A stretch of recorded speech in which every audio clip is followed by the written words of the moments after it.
नमस्कार साथियों, आप सभी का निराला द विजन यूट्यूब चैनल में स्वागत है। मैं पीके निराला। जैसा कि मैंने आपको बताया था पिछले क्लास में, चाइल्ड साइकोलॉजी यानी डेवलपमेंट एंड पेडागोजी का एक वीडियो हम लोग जारी कर रहे हैं, तो एक सीरीज बना रहे हैं। ठीक है, तो आज जो है तीसरा सीरीज होगा इसका, जो हम लोग चर्चा करने जा रहे हैं। आज हम लोग जो बात करने जा रहे हैं, पॉइंट है हम लोग का, वो है विकास के आयाम, डायमेंशन ऑफ डेवलपमेंट। विकास के आयाम कौन कौन से हैं? जो विकास के आयाम हैं, डायमेंशन है। अब इसमें हम लोग 3 डायमेंशन की बात करेंगे, लेकिन इस वीडियो में 2 ही डायमेंशन होगा। तीसरा डायमेंशन जो होगा वो अगले वीडियो में मिलेगा आपको। तो हम लोग अब है कि इसमें सवाल कैसे आते हैं उसको देखते हैं। ठीक है, फिर मैं एक बात आप लोग को सूचना देना चाहता हूं। 2 बातें, जल्द ही हमारी हिस्ट्री और पॉलिटिकल साइंस में यानी पॉलिटी में इतिहास और राज व्यवस्था, तो जल्द ही जो है एक पूरी सीरीज की वीडियो आने वाली है। पूरी तो इतिहास में प्राचीन काल, मध्यकाल और आधुनिक काल का पूरा एक सीरीज बनेगा आपको, और आपको इस वीडियो को छोड़कर किसी और चैनल को देखने की आवश्यकता नहीं है। सारा आपको जानकारी इस वीडियो के माध्यम से प्राप्त हो जाएगा आपको, A to Z, और सारे सवाल यहाँ से लड़ेंगे आपको। ठीक है, और पॉलिटी में भी इसी तरह से इतना बारीक से और इतने अच्छे ढंग से समझाया जाएगा, और टू दी पॉइंट और एग्जाम पॉइंट ऑफ व्यू से बताया जाएगा, ताकि एक भी सवाल आपसे छूटे ना। ठीक है, इस दृष्टिकोण को रखकर हमने हिस्ट्री और पॉलिटी में जल्द ही वीडियो जारी करने जा रहे हैं, जो DSSP, SSC, KBS, NBS और अदर सुपर टेट, अदर जितने भी एग्जाम हैं आपको, जैसे BO है, ब्लॉक एजुकेशनल ऑफिसर, जो जल्दी इसका परीक्षा होने वाला है, उसमें भी आपको बहुत काम आएगा, मतलब 200% गारंटी के साथ। ठीक है, दूसरी बात, जो वीडियो बनाए जा रहे हैं आप अपने मित्रों के शेयर कीजिए, दूर दराज के बच्चों से शेयर कीजिए, जो गांव में पढ़ने वाले हैं, जो काफ़ी जो इंटायर इलाके में पढ़ने वाले हैं, ऐसी लड़कियां जो इसको कॉलेज कोचिंग नहीं कर सकती हैं, ऐसे लोगों के लिए आप ये वीडियो बहुत रामबाण साबित हुआ। इसीलिए प्लीज़ आप लोग इस वीडियो को ज़्यादा से ज़्यादा शेयर कीजिए, सब्सक्राइब करवाइए, ताकि हम, और कमेंट में डालिए, ताकि हम आपको नए नए वीडियो आपको डाल सके। ठीक है, तो आज हम लोग चर्चा करते हैं, विकास के आयाम पर चर्चा करने जा रहे हैं कि विकास के कौन कौन से आयाम हैं और विकास का आयाम क्यों पढ़ना चाहिए। तो पहला जो हम लोग बिंदु चर्चा करने जा रहे हैं, पेडागोजी। इसका सीटेट में और अदर टेट में सवाल पूछा जाता है कि विकास के आयाम। देखिए, पेडागोजी में इसका पेडागोजी इशू है, वो क्या कहना चाहता है, मतलब एक जो विचारधारा है, मतलब एक जो मनोवैज्ञानिक विचारधारा, वो ये मानता है कि विकास का केवल एक ही आयाम होता है। जो हमारी परंपरागत जो शिक्षा पद्धति है, यानी जो शिक्षक केंद्रित पद्धति है, वो ये मानता है कि विकास का एक ही आयाम होता है, वो है संज्ञानात्मक विकास, मानसिक विकास। यानी हम बच्चों को जब सीखने सिखाने की प्रक्रिया से जोड़ते हैं, तो हम पढ़ाने का उद्देश्य, सिखाने का उद्देश्य ये है कि बच्चा सबसे तेज बालक हो, टॉप क्लास का नंबर लाए, 90% नंबर लाए, 80% नंबर लाए। यानी पढ़ाने का उद्देश्य यह है कि बच्चा को अधिक अंक प्राप्त करने वाला, फर्स्ट करने वाला ये, और सर्वोच्च अंक लाने वाला, सर्वोच्च उपलब्धि हासिल करने वाला। ठीक है, यानी पढ़ाने का उद्देश्य यह है कि आपके रिपोर्ट कार्ड में सबसे ज्यादा नंबर लाने वाला। आपने अगर मूवी देखी होगी, तारे जमी मूवी, और आपने 3 इडियट मूवी देखा होगा आपने, उस मूवी में 2 विचारधारा की लड़ाई चल रही है। एक विचारधारा कहता है कि आप बच्चों को पढ़ाने का उद्देश्य है कि कामयाबी हासिल करना, मतलब सर्वोच्च अंक प्राप्त करना, टॉप करना। और एक दूसरी विचारधारा कर रहा है क्या, कि हमें नंबर तो लाना है, सीखने मतलब जो है पढ़ने में तेज होना है, लेकिन हमें दूसरे आयामों पर भी चर्चा करनी चाहिए। तो यहाँ कहने पेडागोजी इशू आपको यह समझा रहा है कि विकास का मतलब संज्ञानात्मक विकास नहीं है केवल,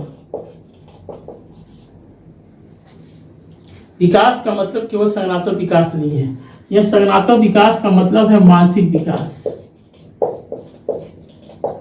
अब देखिए, बहुत सारे टीचर्स और गार्जियंस को यही नहीं मालूम है कि विकास जो हम बच्चों को सीखने सिखाने की प्रक्रिया से जोड़ते हैं उसका क्या मुख्य उद्देश्य है। 99% गार्जियन को एक ही उद्देश्य है कि मेरे बच्चे का नंबर ज़्यादा है, 40 में 40 नंबर आए, 100 में 100 नंबर आए। अगर कम आ गया तो आपको बहुत सारे उससे मतलब ग्लानि सुनना पड़ता है, डांट सुनना पड़ता है। ठीक है, तो आज जो परंपरागत अवधारणा है वो सिर्फ इसको मान के चलना है। ठीक है, लेकिन जो आधुनिक अवधारणा है, जो आधुनिक मनोवैज्ञानिक है, इस अवधारणा में थोड़ा बदलाव लाते हैं। उनका ये कहना है कि विकास का केवल एक ही आयाम नहीं होता है, बल्कि विकास के 6 आयाम होते हैं। ठीक है, विकास के 6 आयाम होते हैं। शारीरिक विकास, हमारा पहला संज्ञानात्मक विकास, शारीरिक विकास, नैतिक विकास, चौथा है संवेगात्मक विकास, पांचवा है सामाजिक विकास, छठा है भाषा का विकास। यानी जब भी सवाल आया परीक्षा में तो आपको ये ध्यान रखना है कि विकास का मतलब केवल संज्ञानात्मक विकास नहीं है।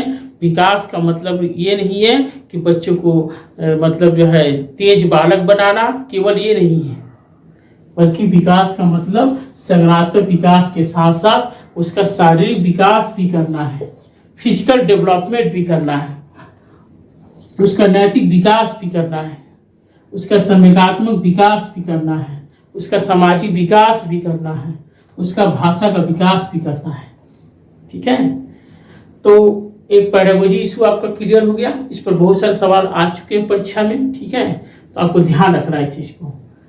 दूसरा जो पॉइंट हम लोग डिस्कस करने जा रहे हैं, आयाम पर चर्चा करने जा रहे हैं। ठीक है, आयाम का मतलब यह है कि विकास के कितने आयाम हैं। अब इसके कॉन्सेप्ट से क्लियर हो गया, विकास के कितने आयाम हैं, 6 आयाम हैं। अब देखिए, जो आधुनिक मनोवैज्ञानिक अवधारणा है वो विकास की इतने ही आयाम मानते हैं, 6 आयाम मानते हैं, 6 डायमेंशन मानते हैं। तो ये आपको ध्यान रखना है। और 6 जो डायमेंशन है वही है। पहला है संज्ञानात्मक विकास, कॉग्निटिव डेवलपमेंट, कॉग्निटिव। दूसरा है शारीरिक विकास, फिजिकल डेवलपमेंट। तीसरा है नैतिक विकास, मोरल डेवलपमेंट। संवेगात्मक विकास, जिसे हम भावनात्मक विकास भी कहते हैं, इमोशनल डेवलपमेंट। सामाजिक विकास, सोशल डेवलपमेंट। भाषा का विकास, लैंग्वेज डेवलपमेंट। ठीक है, अब आपको इस पर सवाल क्या बनाता है, विकास के आयाम पर देखिए। परीक्षा में क्या देखेगा कि विकास के निम्नलिखित कौन से आयाम सही है। अब 3 ऑप्शन में क्या करेगा, ये सब तो डालेगा ही, उसमें एक नया भी डाल देगा, मनोवैज्ञानिक विकास। अब देखिए, इस लाइन में कहीं भी मनोवैज्ञानिक विकास है क्या, नहीं है। आप अपने मन से कभी नहीं सोचिए आधुनिक मनोवैज्ञानिकों ने विकास के कितने आयाम माने हैं और कौन कौन से माने, उसी को स्वीकार करना है। नहीं तो परीक्षा में आपकी स्थिति खराब हो जाएगी, क्योंकि ऐसे सोचेंगे आप व्यवहारिक रूप से मनोवैज्ञानिक विकास भी होता है, सही है, जबकि गलत हो जाएगा। देखिए, ऑप्शन में ये भी डाल देगा आध्यात्मिक विकास, स्पिरिचुअल डेवलपमेंट। अब जो लोग पूजा पाठ में ज्यादा विश्वास करते हैं, अब वो स्पिरिचुअल डेवलपमेंट को सही मान लेंगे। ठीक है, किसी ऑप्शन में डाल देगा चरित्र का विकास, ये भी गलत है।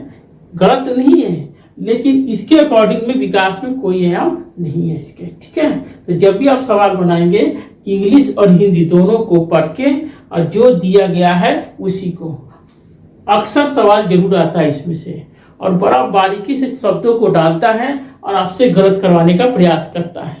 तो इसीलिए इसे ध्यान से देखिए, विकास के 6 आयाम हैं जिस पर हमें बातें करनी है। ठीक है, तो आपका पहला जो इशू हुआ वो पेडागोजी का इशू हो गया।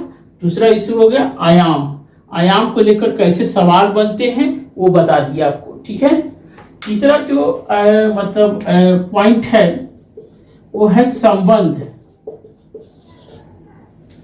मतलब इनके बीच कैसा संबंध है। अब देखिए, ऐसे एक डायग्राम बना लेते हैं। संबंध, इनके बीच कैसा संबंध है, इस पर भी अक्सर परीक्षा में सवाल आते हैं। मतलब जो विकास के 6 आयाम हैं उनके बीच कैसा संबंध है, किस प्रकार का संबंध है, ये जो संबंध है उसका नेचर कैसा है, इस पर सवाल अक्सर परीक्षा में आते हैं। ठीक है, अब है कि अब मैं इसी को सर समझा रहा हूँ, कुछ पॉइंटों में इसे गिराने का प्रयास कर रहा हूँ जो आपको परीक्षा में आते हैं सवाल। ठीक है, तो आपको ये जानना है। देखिए, ऐसे ऊपरी तौर पर आपको लगेगा, सतही तौर पर लगेगा देखने से कि विकास के 6 आयाम हैं और जो 6 डायमेंशन हैं, जो अलग अलग आयाम हैं, इनके बीच किसी प्रकार का कोई संबंध नहीं है। ऊपरी तौर पर, सतही तौर पर लगेगा कि इनके बीच किसी प्रकार का कोई संबंध नहीं है, सब एक दूसरे से अलग अलग हैं, भिन्न भिन्न हैं, पृथक पृथक हैं, सब आइसोलेटेड है। ठीक है, आइसोलेटेड है, ऊपरी तौर पर यही लगेगा आपको। लेकिन जो आधुनिक मनोवैज्ञानिक अवधारणा है वो ये मानती है कि विकास के जो 6 डायमेंशन है सब उनके बीच में कैसा संबंध है, तो कहते हैं क्या, अंतर संबंधित संबंध है, इंटर रिलेशनशिप है, अंतर संबंधित संबंध है, इंटर रिलेशनशिप। ठीक है, यानी कि वो कहना यही चाह रहे हैं कि ये जो विकास के जो 6 आयाम हैं वो एक दूसरे के बीच में गूंथे हुए हैं। ठीक है, एक दूसरे से जुड़े हुए हैं। कैसा संबंध है, आंतरिक संबंध है, इंटर रिलेशनशिप है। कैसा संबंध है, एक दूसरे को प्रभावित करते हैं, एक दूसरे को प्रभावित करते हैं। कैसा संबंध है, एक साथ विकास करते हैं। ये अक्सर सवाल परीक्षा में आता है, जान लीजिए। ये जो विकास के जो 6 आयाम हैं ये सब एक साथ विकास करते हैं। जैसे उदाहरण समझा रहे हैं, जैसे बालक का शारीरिक विकास हुआ, जैसा आपने शारीरिक विकास होता है, उस विकास का जिससे शारीरिक विकास शुरू होता है, तो आपका संज्ञानात्मक विकास, नैतिक विकास, संवेगात्मक विकास, सामाजिक विकास और भाषा का विकास, सभी विकास एक साथ शुरू हो जाते हैं। अब ये तो अब देखिए, ये 6 जो डायमेंशन है, जो विकास है, वो तो दिखेगा नहीं आपको, लेकिन चेतना के स्तर पर ये 6 विकास चलना शुरू कर देते हैं। चेतना के स्तर पर सारा विकास शुरू हो जाता है। जिस विकास को ज्यादा महत्व देंगे वो दिख जाएगा, लेकिन बाकी जो अन्य विकास है वो भी साथ में चलते रहते हैं। अंडरस्टैंडिंग, बात को समझना है। मतलब आपको प्रत्यक्ष रूप से नहीं दिखेंगे कि 6 विकास चल रहे हैं, लेकिन अचेतन रूप से चेतना के स्तर पर देखा जाए तो 6 विकास के जो 6 आयाम हैं वो एक साथ चलते रहते हैं। ठीक है, तो ध्यान रखिएगा, ये अक्सर परीक्षा में सवाल पूछा जाता है, एक साथ विकास करते हैं। 5वां पॉइंट लिखेंगे, क्रमिक रूप से विकास नहीं करते हैं।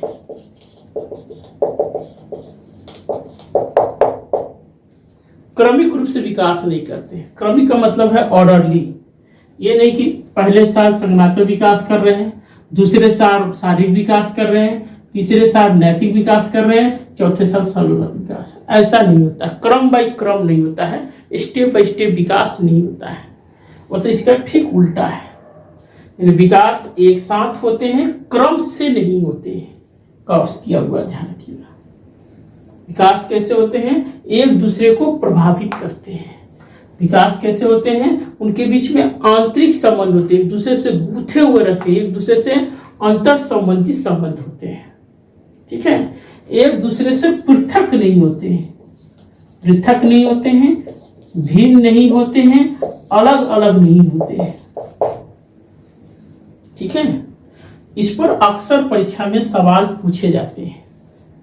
यानी ये बता रहा है कि जब बालक का विकास होता है ना, तो अगर शारीरिक विकास शुरू होता है, यानी एक बच्चा मैदान में क्रिकेट खेलता है तो उसका शारीरिक विकास भी हो रहा है, लेकिन साथ ही साथ उसका संज्ञानात्मक यानी मानसिक विकास भी हो रहा है, साथ ही साथ उस समय जो क्रिकेट खेलता है तो सोचता है कि अगले बैट्समैन उसको कैसे आउट करते हैं, यानी कुछ चिंतन भी कर रहा है।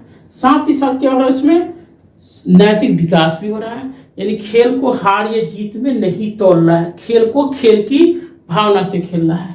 संवेगात्मक विकास, भावनाओं का उबाल भी हो रहा है, भावनाओं को नियंत्रित भी कैसे किया जा रहा है। सामाजिक विकास, ये सामाजिक जो है भाईचारा मित्रता की भावना भी पैदा हो रहा है। भाषा का विकास, भावनाओं का जो है और मतलब जो है अनौपचारिक जो है आदान प्रदान भी हो रहा है, मतलब भाषा का हम लोग क्या कर रहे हैं, अनौपचारिक आदान प्रदान भी कर रहे हैं, यानी बच्चा वहां पर खुलकर अपने विचार व्यक्त करता है। यानी आप देख लीजिए एक विकास, इस पर सवाल आ चुका है परीक्षा में। शारीरिक विकास, विकास का एक महत्वपूर्ण बिंदु है, इस संबंध में कौन सा कथन सही है। उसमें यही बात को दिखाया गया कि शारीरिक विकास अन्य विकास से अलग है। दूसरा ऑप्शन में दिया गया पृथक है। तीसरा ऑप्शन में दिया गया मतलब जो है आपको प्रभावित नहीं करते हैं। चौथे में दिया गया अंतर संबंधित है, वही ऑप्शन सही है, यानी एक विकास दूसरे विकास को प्रभावित करते हैं। ठीक है, तो मैंने आपको बताया, देखो सीटेट है चाहे अदर टेट है चाहे डीएसएसपी है चाहे आपका केबीएस एनबीएस है, टॉपिक पढ़ना कम है, सोचना ज्यादा, चिंतन ज्यादा करना है। अगर पढ़ने पर ज्यादा जोर देंगे तो सवाल नहीं बनेगा साइकोलॉजी का। साइकोलॉजी का सवाल समझने के लिए आपको चिंतन करना पड़ेगा, विश्लेषण सोचना पड़ेगा। आप सोचेंगे पढ़ा दिया मैंने, पढ़ लिया, हो गया, नहीं, सवाल ऐसे नहीं आते हैं परीक्षा में। परीक्षा में जो सवाल आता है वो व्यवहारिक आता है, अप्लाइड आता है वो चीज को, और ये तभी होगा जब इस पर थोड़ा चिंतन करेंगे, बैठकर थोड़ा सा चिंतन मनन करेंगे और चीजों को समझने का प्रयास करेंगे और अपना मतलब कोशिश करने का प्रयास करेंगे। ठीक है, तो अगले वीडियो में हम लोग बात करने जाएंगे आपको संज्ञानात्मक विकास होता कैसे है, शारीरिक विकास कैसे होता है, नैतिक विकास कैसे होता है, संवेगात्मक विकास, सामाजिक विकास, भाषा विकास, इस सब के बारे में क्या है और थोड़ी संक्षिप्त चर्चा करेंगे, क्योंकि इस पर एक सवाल आता है परीक्षा में। सब विकास पर अक्सर जो सवाल आता है वो मतलब जो है संज्ञानात्मक विकास, संवेगात्मक विकास और कभी कभी सामाजिक विकास, तीन पर हमेशा सवाल पूछे जाते हैं। ठीक है, तो ठीक है, थैंक यू।